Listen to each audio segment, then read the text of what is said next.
ओम नमः शिवाय। हर हर महादेव। भक्तों, आज आप श्रवण करेंगे मनसा वाचा व्रत कथा। एक समय तरह तरह के फूल फल और सुंदर जड़ी बूटियों से शोभ्यमान कैलाश पर्वत पर विराजमान श्री भगवान शंकर जी से श्री पार्वती जी बोली कि हे जगत के स्वामी, आज मन बहलाव के वास्ते आप और मैं चौपर खेलें। शंकर जी ने कहा कि चौपर के खेल में बेईमानी बहुत होती है और हार जीत का पता नहीं पड़ता है, इसलिए कोई तीसरा आदमी होना चाहिए जो ईमानदारी से फैसला कर सके। महादेव जी के इतना कहते ही पार्वती जी ने अपनी माया से वहाँ एक बालक बनाकर बैठा दिया तथा महादेव जी ने अपने मंत्र के बल से उसमें जान डाल दी। महादेव जी ने उस बालक का नाम अंगद रखा तथा बालक को आदेश दिया कि तुम हम दोनों की हार जीत को बताते रहना। ऐसा कहकर महादेव जी ने चौसर का पासा चलाया और अंगद से पूछा कि बताओ कौन जीता और कौन हारा। तब अंगद ने उत्तर दिया कि महादेव जी, आप जीते और पार्वती जी हारी। इसके बाद महादेव जी ने फिर पासा फेंका और अंगद से पूछा कि इस बार कौन जीता और कौन हारा। इस बार भी अंगद ने वही जवाब दिया कि महादेव जी जीते और पार्वती जी हारी। इसी प्रकार तीसरी बार भी पासा चलाकर महादेव जी ने अंगद से पूछा कि तो इस बार महादेव जी हार गए थे, परंतु अंगद ने विचार किया कि यदि मैं महादेव जी को हारा हुआ बताऊंगा तो वे मुझे श्राप दे देंगे। ऐसा सोचकर अंगद ने फिर वही पुराना रटा रटाया उत्तर दे दिया कि महादेव जी जीते और पार्वती जी हारी। चूंकि इस बार अंगद ने झूठ बोला था तो माता पार्वती ने अंगद को श्राप दे दिया कि तेरे शरीर में कोढ़ हो जाए और तू निर्जन वन में भटकता फिरे। उसी समय अंगद को कोढ़ हो गया और वह भटकता हुआ किसी सुनसान वन में जा पहुंचा। वहां जाकर उसने देखा कि ब्राह्मणी, इंद्राणी आदि देवताओं की स्त्रियां व्रत के निमित्त महादेव जी की पूजा कर रही है। उनको पूजा करते देखकर अंगद ने उनसे पूछा कि आप यहाँ क्या कर रही है। तब उन देवियों ने अंगद को बताया कि हम तो मानसा वाचा नाम से प्रसिद्ध महादेव जी की पूजा कर रहे हैं, यानी कि अपने मन तथा वाणी को बस में करके, अर्थात सभी जगह से मन हटाकर और शिव पार्वती में ही अपना मन लगाकर पूजा कर रही हैं। इसलिए इस व्रत का नाम भी मनसा वाचा व्रत रखा गया है। इसके पश्चात उस बालक अंगद ने पूछा कि इस व्रत के करने से क्या फल होता है। अब उन देवियों ने उत्तर दिया कि इस व्रत को करने से सारी मनोकामनाएं पूर्ण हो जाती है। तब अंगद ने कहा कि मैं भी इस व्रत को करना चाहता हूँ, यदि आप इसकी विधि मुझे बता सके तो आपकी बड़ी कृपा होगी। तब उन देवियों ने अंगद को चावल तथा सुपारी देकर व्रत करने की पूरी विधि विधान बताया कि इस व्रत को श्रावण मास के पहले सोमवार से करना चाहिए। उस दिन कंवारी कन्या से 2.5 पूनी सूत कटवाकर उसका डोरा बनाए। उस डोरे की तथा महादेव जी की पूजा जब तक कार्तिक सुदी चौथ नहीं आए तब तक प्रति सोमवार को करते रहना चाहिए। साथ ही व्रत भी रखना चाहिए। जब कार्तिक सुदी चौथ आए तो उस दिन उद्यापन करना चाहिए। उद्यापन में 1.25 सेर घी, 1.25 सेर गुड़ तथा 4.25 सेर आटा लेकर चूरमा बनाए। इस चूरमे के लड्डू बनाकर उसके 4 समान भाग कर ले। इनमें से एक भाग महादेव जी के चढ़ाए, एक भाग किसी ब्राह्मण या नाथ को दे, एक भाग गाय को दे तथा बाकी बचे भाग स्वयं को भोजन करे। इस व्रत का उद्यापन कोई भी करे, वह चाहे राजा हो या रंक, सबको इतना ही सामान लेना चाहिए। यदि व्रत करने वाला मनुष्य या स्त्री चौथे भाग को पूरा ना खा सके तो पहले से ही उसमें से निकालकर किसी को दे दे। जिस प्रकार की अनंत भगवान का डोरा पहना जाता है, उसी प्रकार जो डोरा बनाया था उसे स्वयं धारण कर ले और उद्यापन के पश्चात उस डोरे को जल में पधरा दे। इस प्रकार अंगद भी प्रति वर्ष मनसा महादेव का व्रत करने लगा। उसके व्रत करते हुए 4 वर्ष हो गए। तब व्रत के प्रभाव से पार्वती जी के हृदय में दया उत्पन्न हुई और उन्होंने महादेव जी से पूछा कि महाराज, जिस बालक को मैंने श्राप दिया था उसका कुछ पता नहीं है कि उसको किसी ने मार तो नहीं दिया? तब तीनों लोगों की सभी बातें प्रत्यक्ष रूप से जानने वाले श्री महादेव जी ने पार्वती जी से कहा कि वह तो जीवित है। इसके पश्चात पार्वती जी ने महादेव जी से कहा, हे नाथ, ऐसा कोई व्रत हो तो बताइए जिससे कि मेरा वह मानसिक पुत्र फिर से मुझे मिल जाए। तब महादेव जी ने कहा कि श्रावण सुदी के पहले सोमवार के दिन कंवारी कन्या से 2.5 पूनी सूत कटवाकर उसका डोरा बनाना और उसे केसर आदि में रंग कर उसमें 4 गांठें देकर सुपारी पर लपेटकर ताम्र पात्र में रखकर उसे शिव रूप मानकर उसकी तथा शिव जी की पूजा करना।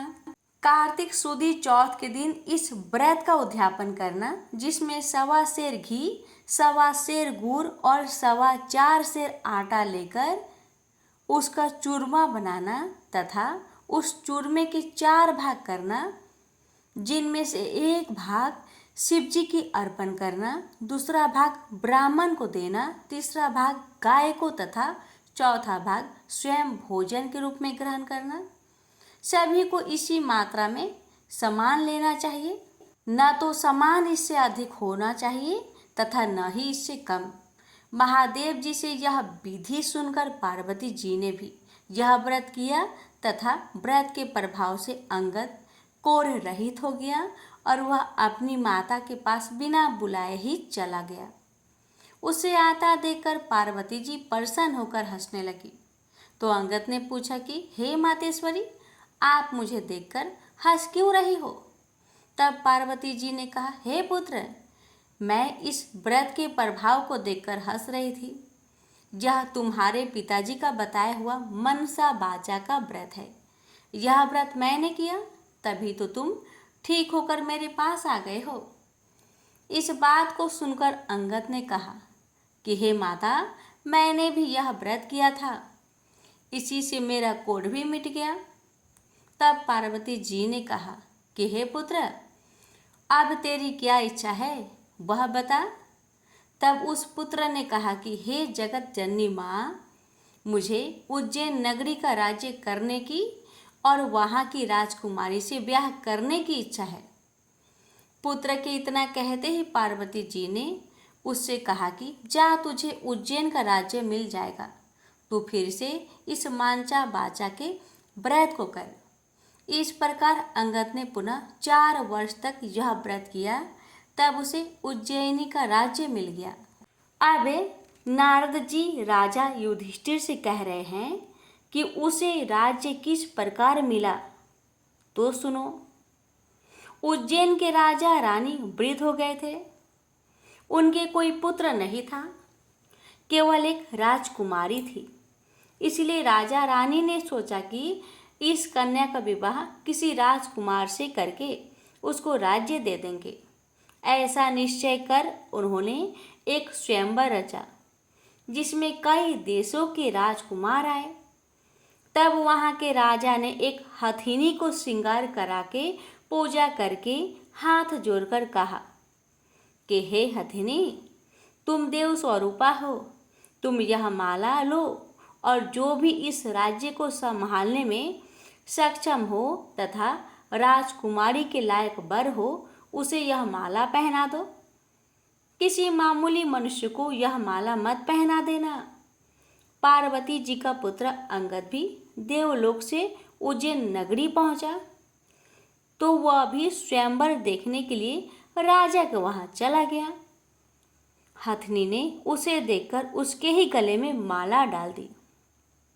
यह सब देखकर स्वयंवर में आए लोगों ने कहा कि ये तो हथनी की भूल है, क्योंकि यह बालक कोई राजकुमार नहीं है। ऐसा कहकर उन लोगों ने उस लड़के को दूर हटा दिया और पुनः वह माला हथिनी को दे दी और उससे प्रार्थना की कि हे माता, जो इस राज्य के लायक हो उसको ही माला पहनाना। परंतु दूसरी बार भी हथनी ने उस बालक के पास जाकर उसी के गले में माला डाल दी। जहाँ सब देखकर वहाँ उपस्थित लोग कहने लगे कि हथनी ने हठ पकड़ ली है। इतना कहकर उन्होंने उस बालक को मार पीट कर दरवाजे से बाहर निकाल दिया एवं पुनः हथिनी पर गणपति की मूर्ति स्थापित करके वही प्रार्थना की।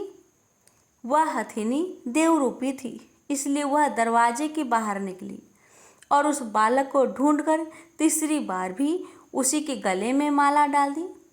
तब राजा ने नगर सेठ को बुलाकर कहा कि तुम इस बालक को यहाँ से ले जाओ और बारात सजाकर इसे हमारे यहाँ ले आओ। राजा की आज्ञा मानकर सेठ अंगद को वहाँ से ले गया।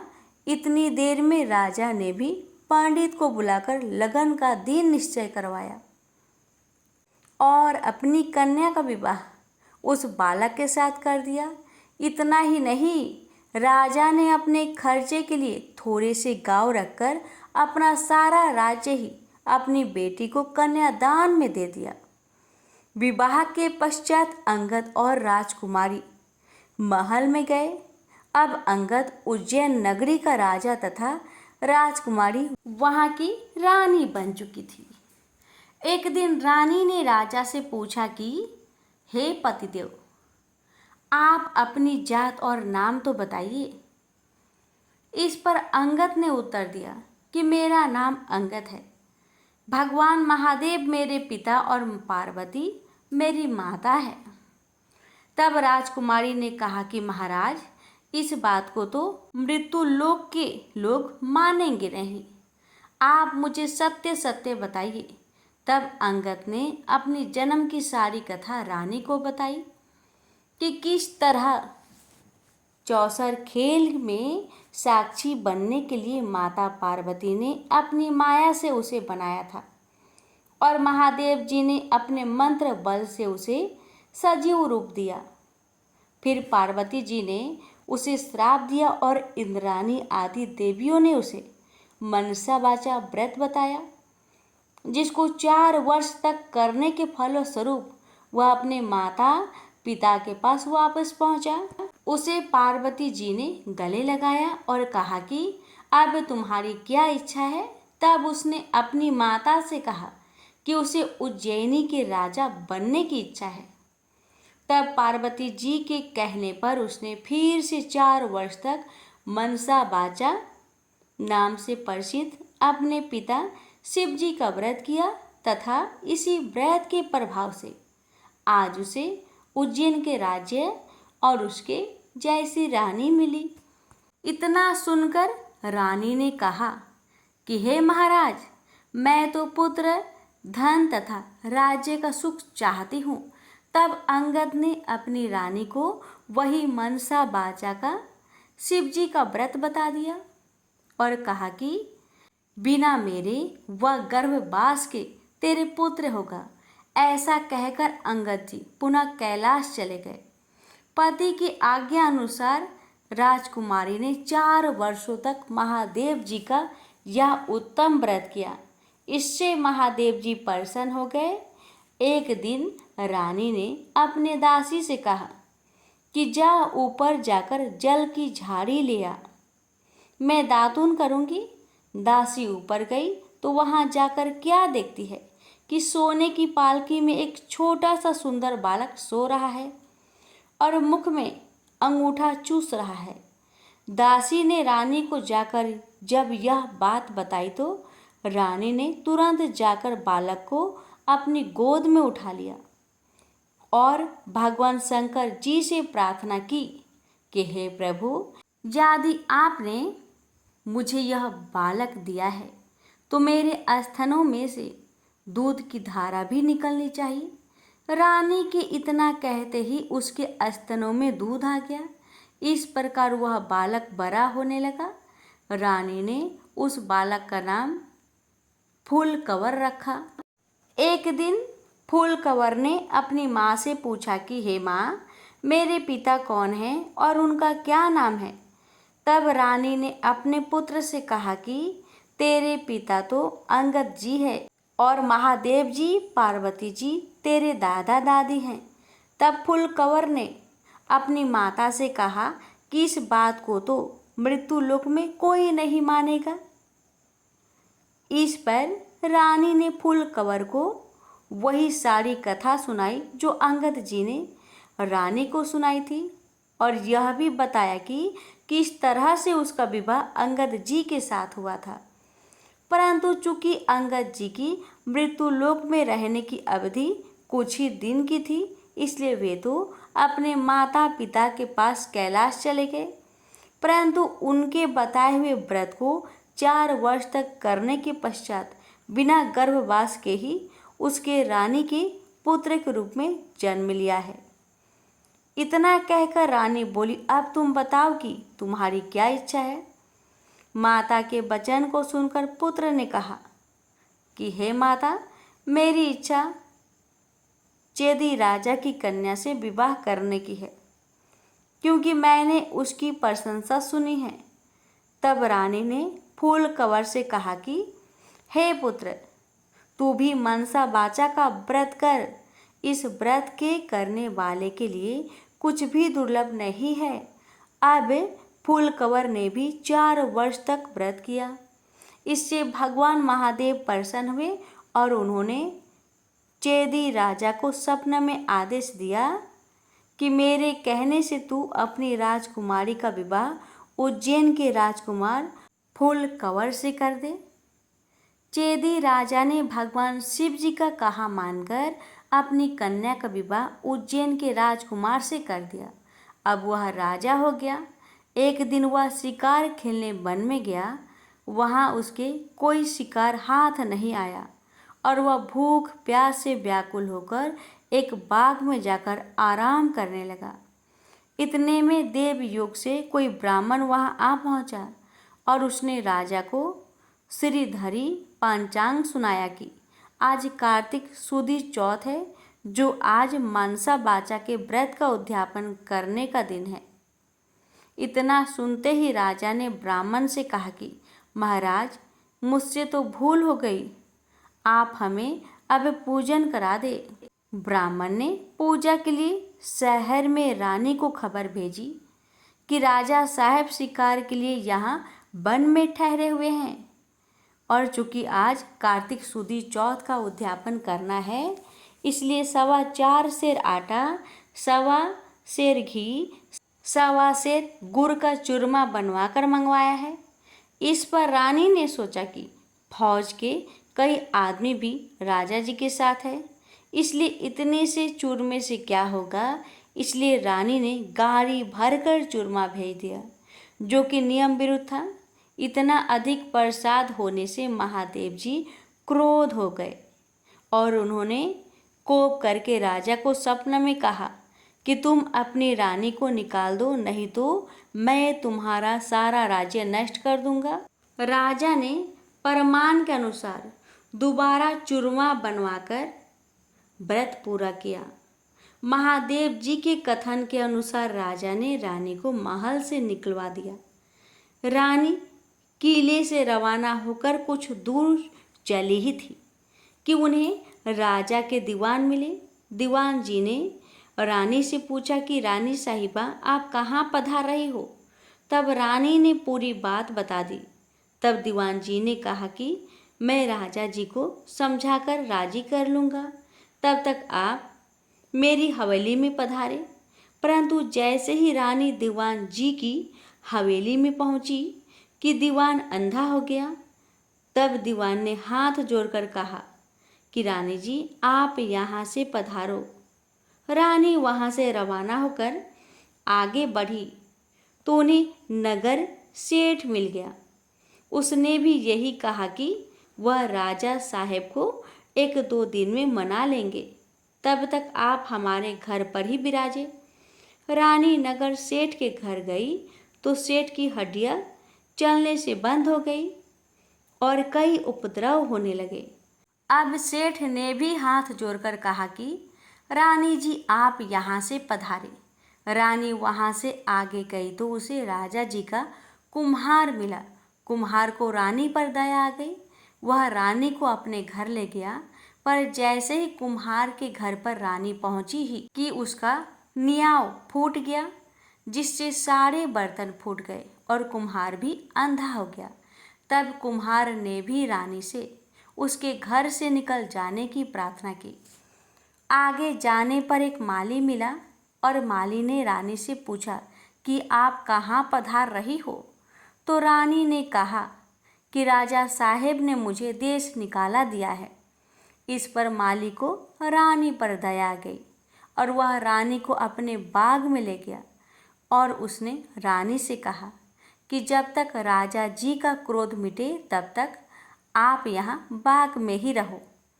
परंतु रानी के बाग में जाते ही बाग के सारे पेड़ पौधे सूखकर जलने लगे। कुंवारियों का पानी भी सूखने लगा। इतना ही नहीं, माली को भी कम दिखने लगा। तब माली ने भी रानी से वहाँ से चले जाने की विनती की। रानी वहाँ से निकलकर विचार करने लगी कि मुझसे ऐसा क्या पाप हो गया है कि मैं जहाँ भी जाती हूँ वहाँ अनर्थ होने लगता है। ऐसा सोचते सोचते रानी ने देखा कि आगे 2 रास्ते हैं। किसी व्यक्ति से पूछने पर रानी को मालूम हुआ कि एक रास्ता तो 6 महीने का है, जबकि दूसरा केवल 3 दिन का। रानी 3 दिन वाले रास्ते पर चलने लगी। आगे जाने पर उसे शिप्रा नदी मिली।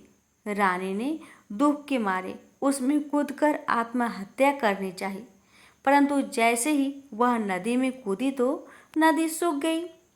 वह और आगे चली तो एक पर्वत आया। रानी ने सोचा कि इस पर चढ़कर नीचे कूदकर अपनी जान दे दे।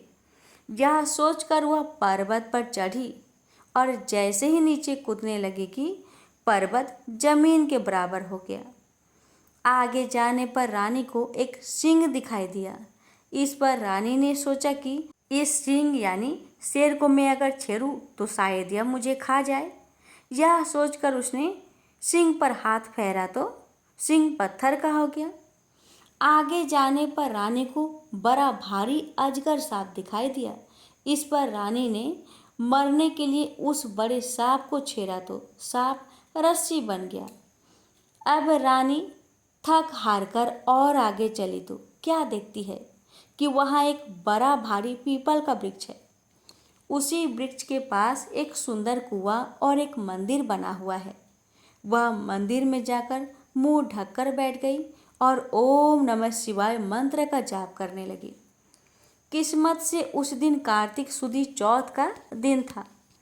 मंदिर का पुजारी नाथ सामान लेने गांव गया था।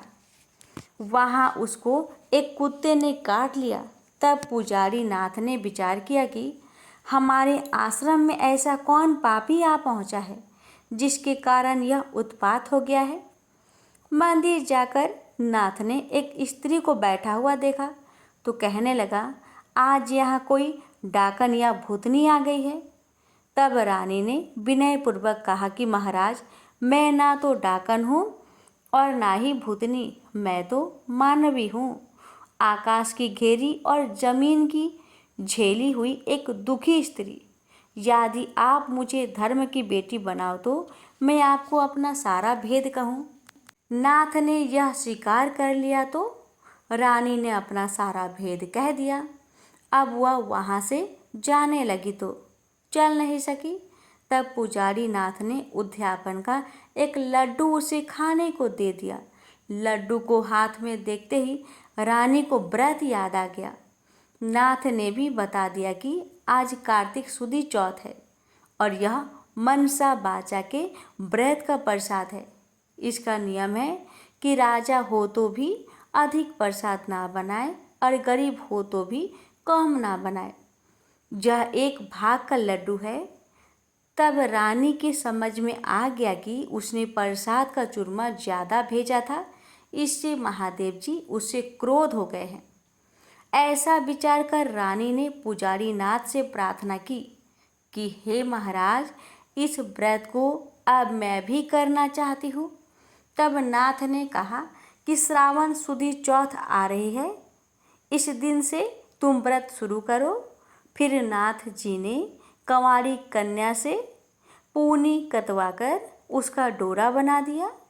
पूजन का सामान लाकर सोमवार के सोमवार रानी व्रत और पूजन करती रही। जब कार्तिक सुदी चौथ आई तब नाथ जी गांव जाकर सामान ले आए और 1.25 सेर घी, 1.25 सेर गुड़, 4.25 सेर आटे का चूरमा बनाया। चूरमे के 4 भाग किए गए और शिवजी पार्वती जी की मनसा वाचा पूजा की। इस तरह व्रत करते हुए रानी को 4 वर्ष पूरे हो गए तो महादेव जी ने राजा को स्वप्न में दर्शन देकर कहा कि राजन, अब तू रानी को वापस बुलवा ले, नहीं तो मैं तेरे राज्य का नाश कर दूंगा। तब राजा ने कहा कि महाराज, अब रानी का पता लगाना कठिन है। आपकी आज्ञा से ही तो मैंने उसे देश निकाला दिया था। तब महादेव जी ने कहा कि हे राजन, तू 4 विश्वासी नौकरों को पूरब के दरवाजे पर भेज दे। वहाँ बिना नाथे हुए बैलों की गाड़ी आएगी।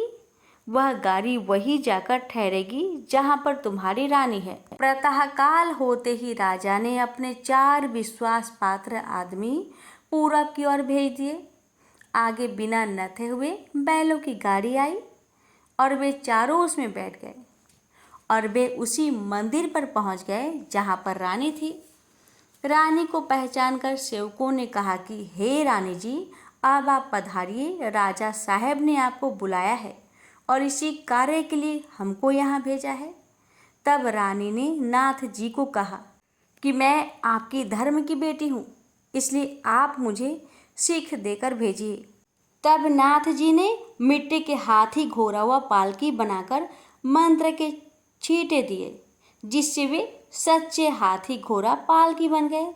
रानी ने नाथ जी से फिर कहा कि हे पिताजी, आते समय रास्ते में मेरे रहने से कई जीवों का नुकसान हो गया था, तो उनका भी उद्धार हो जाना चाहिए, नहीं तो यह पाप भी मुझको ही लगेगा। तब नाथ जी ने शिव जी की निर्माल्य स्नान कराए जल की एक झाड़ी भर दी और कहा कि बेटी, तो इस जल का छींटा ओम नमः शिवाय कहकर डाल दी जाना, तो सारे पाप निवृत्त हो जाएंगे। अब तो रानी शिव जी, पार्वती जी को और नाथ जी को साष्टांग नमस्कार कर लेने को आई और चारों सेवकों के साथ रवाना हो गई। जाते हुए उसे रास्ते में वही सर्प मिला। तब रानी ने शिव जी से प्रार्थना की कि हे प्रभु, मेरे पाप से यह सर्प रस्सी बन गया था, अब यह फिर से सर्प हो जाए। ऐसी प्रार्थना कर झाड़ी के जल के छींटे दे दिए, जिससे वह पहले के समान सर्प बन गया। आगे उसे वही सिंह मिला जो पत्थर का होकर पड़ा था।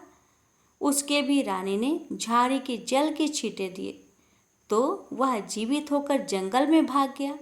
आगे चलने पर वह पर्वत आया जो जमीन के बराबर हो गया था। प्रार्थना करके जल के छींटे देने से वो भी पहले जैसा पर्वत हो गया। आगे जाते जाते वह नदी आई जो सूख गई थी।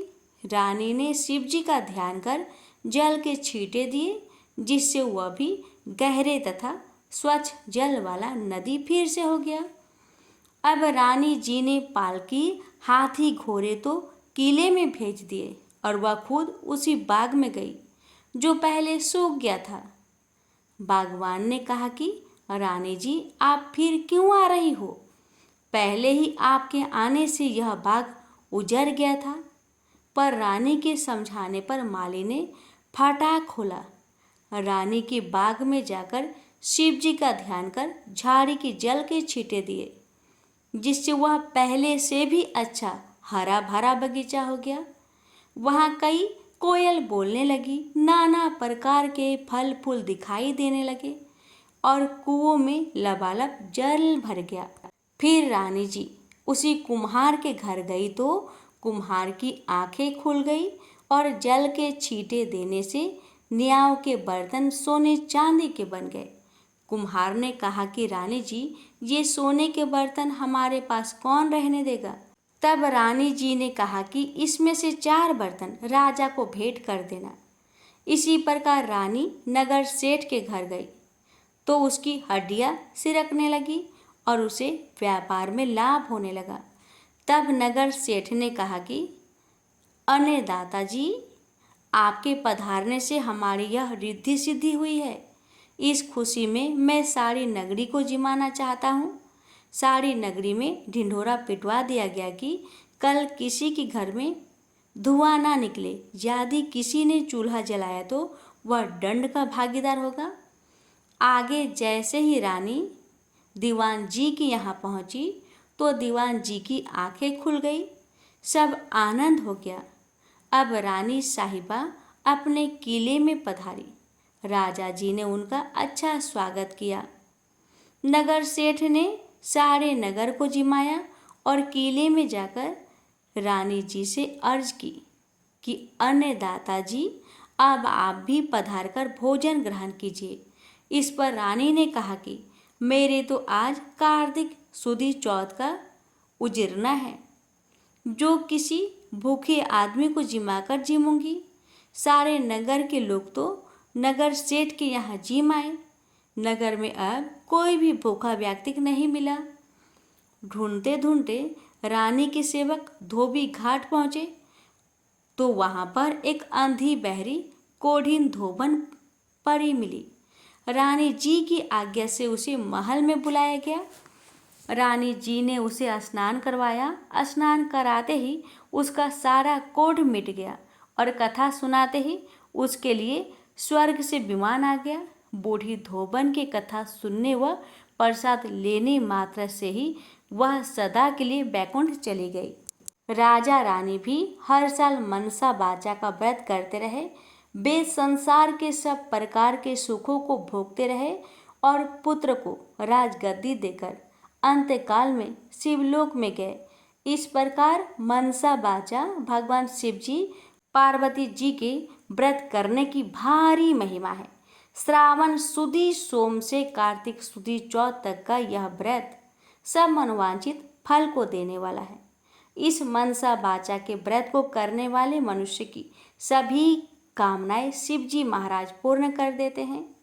पुत्र नहीं हो या होकर जीवित नहीं रहता हो तो इस व्रत के करने से स्त्री पुत्र का सुख अवश्य प्राप्त करती है। इसी प्रकार पुरुष को स्त्री का और स्त्री को पति का सुख सौभाग्य प्राप्त होता है। जिसकी कमाई धंधा ना हो तो इस व्रत के करने से शिव शंकर भगवान उसे जीविका प्रदान करते हैं। प्रेम से बोलिए जय भोले शंकर, जय पार्वती माता। हे भोलेनाथ, यदि कथा कहने या सुनाने में मुझसे मन वचन या कर्म से कोई त्रुटि हो गई हो तो हे त्रिपुरारी, कृपया उसे क्षमा करें। मैंने अपने श्रद्धा और सामर्थ्य अनुसार आपकी व्रत कथा का वाचन किया है। यदि उच्चारण में, शुद्धता में या भावना में कोई कमी रह गई हो तो हे नीलकंठ, उसे क्षमा करें। आपकी कृपा सदा मुझ पर बनी रहे और कथा सुनने वाले समस्त भक्तों पर भी आपकी असीम कृपा और आशीर्वाद बना रहे। उसके जीवन में सुख, शांति, आरोग्यता और शिव भक्ति बनी रहे। यही मेरी सच्चे हृदय से प्रार्थना है। हर हर महादेव। ओम नमः शिवाय। रसपान करेंगे शिव चालीसा। श्री गणेश गिरिजा सुवन मंगल मूल सुजान, कहत अयोध्या दास, तुम देहु अभय वरदान। जय गिरिजापति दीन दयाला, सदा करत संतन प्रतिपाला। भाल चंद्रमा सोहत नीके, कानन कुंडल नाग फनीके। अंग गौर सिर गंगे बहाए, मुंड माल तन छार लगाए। वस्त्र खाल बाघंबर सोहे, छवि को देख नाग मुनि मोहे। मैना मातु की है दुलारी, बाम अंग सोहत छवि न्यारी। कर त्रिशूल सोहत छवि भारी, करत सदा शत्रुन क्षयकारी। नंदी गणेश सोहे तह कैसे, सागर मध्य कमल है जैसे। कार्तिक श्याम और गणेराऊ, या छवि को कही जात न काऊ। देवन जब ही जाए पुकारा, तब ही दुख प्रभु आप निवारा। किया उपद्रव तारक भारी, देवन सभी मिली तुम ही जुहारी। तुरंत सडानन आप पठाए, लवनी मेष महामारी गिराए। आप जलंधर असुर संहारा, सुयश तुम्हार विदित संहारा। तेरे पुरासुर सन युद्ध मचाई, सब ही कृपा कर लीन बचाई। किया तप ही भागीरथ भारी, पूरब प्रतिज्ञा तसु पुरारी। दानिन महा तुम सम कोई नाही, सेवक स्तुति करत सदाही। वेद नाम महिमा तव गाई, आकथ अनादि भेद नहीं पाई। परगट उदधि मंथन में ज्वाला, जरे सुरासुर भय बिहाला। किन्हि दया तह करी सहाय, नीलकंठ तब नाम कहाई। पूजन रामचंद्र जबे किन्हा, जीत के लंक विभीषण दिन्हा। सहज कमल में हो रही धारी, किन्हि परीक्षा तब ही पुरारी। एक कमल प्रभु राखेउ जोई, कमल नयन पूजन चह सोई। कठिन भक्ति देखी प्रभु शंकर, भाई प्रसन्न दिए इच्छित वर। जय जय जय आनंद अविनाशी, करत कृपा सबके घटवासी। दुष्ट सकल निति मोहि सतावे, भ्रमत रहे मोहि चन नावे। त्राहि त्राहि मैं नाथ पुकारो, जही अवसर मोहि आने उबारो। ले त्रिशूल शत्रुन को मारो, संकट से मोहि आने उबारो। मातु पिता भ्राता सब कोई, संकट में पूछत नहीं कोई। स्वामी एक है आस तुम्हारी, आए हरहु अब संकट भारी। धन निर्धन को देत सदाही, जो कोई जाचे वो फल पाही। स्तुति के ही विधि करो तुम्हारी, क्षमहु नाथ अब चूक हमारी। शंकर हो संकट के नाशन, मंगल कारण विघ्न विनाशन। योगी यति मुनि ध्यान लगावे, नारद सारद शीस नवावे। नमो नमो जय नमो शिवाय, सुर ब्रह्मादि की पार न पाए। जो यह पाठ करे मन लाई, तापर होत है शंभु सहाय। ऋणिया जो कोई हो अधिकारी, पाठ करे सो पावन हारी। पुत्रहीन कर इच्छा कोई, निश्चय शिव प्रसाद देहि तोई। पंडित त्रयोदशी को लावे, ध्यान पूर्वक होम करावे। त्रयोदशी व्रत करे हमेशा, तन नहीं ताके रहे कलेसा। धूप दीप नेवध चढ़ावे, शंकर सम्मुख पाठ सुनावे।